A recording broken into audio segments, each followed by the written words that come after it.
Shabbat Shalom from Temple Concord. This week we begin a new Torah portion and we begin a new book in the Torah. We begin Deuteronomy. Deuteronomy, the Greek name Deuteronomy, comes from the second telling. In Hebrew it's Devarim, which is just words. But our tradition believes and understands that the Devarim comes later, that it's a second telling, and in a sense it's a final statement. It's as if Moses is giving his farewell address. The question for us is, if we were to give our farewell address, what would it say? If somebody gave you the opportunity to look back on your whole life and reflect on it, what are the highlights? What would you bring about? What would you recall? And what are the failures that you would confront? And what are the things that you would leave unsaid?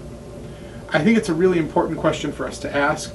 And the high holidays are really just around the corner, about 6 to 8 weeks away from now, which is pretty close. And we're going to have to confront where we've been this last year.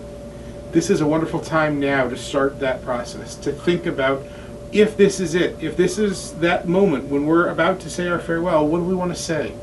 What do we want our legacy to be? How do we want to be perceived? What do we want to say about our successes, about our failures, about our challenges? What are the things we hope to accomplish that we didn't quite reach? What are the things we want people around us to know about us? These are big questions and they're important questions, and they're questions that our Jewish people have asked for centuries, for millennia. And they're questions that our Torah portion begins to ask this Shabbat. How do we want to go forward? How do we want to recall who we've been? And where do we want to go? I hope you'll join us for Shabbat services this Friday night. Services are at 6 o'clock here at the temple. Saturday morning, of course, we have Torah study at 10 and services at 11. Saturday evening, we mark Tisha B'Av, the 9th day of Av. It's the saddest day on the Jewish calendar. And we're doing a joint service with Congregation Beth Shalom and with Temple Adath Yeshurun. The service will be at Temple Adath Yeshurun at 8:35 Saturday evening. And in the coming week, we move in our tradition from this moment of sadness to beginning to build up to the High Holy Days. So in a very real way, this is the beginning of the High Holiday season. And so we hope that you'll take this Shabbat, I hope you'll take this Shabbat to consider where you've been, how you want to remember things, and where you want to go into the new year. Two other quick notes. Next Friday evening, we have Shabbat services at Onondaga Lake Park. It's a bring your own picnic, should be a lot of fun.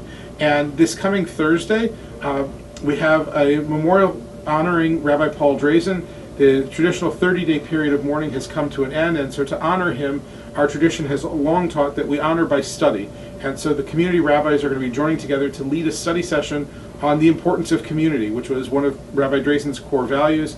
And so we invite you to join us. That will be at Temple Adath Yeshurun on Thursday at 6 p.m. I'll be teaching along with all of the other rabbis. For now, though, I wish you a Shabbat of thinking through what your legacy might be and how you want to have your story told down the road.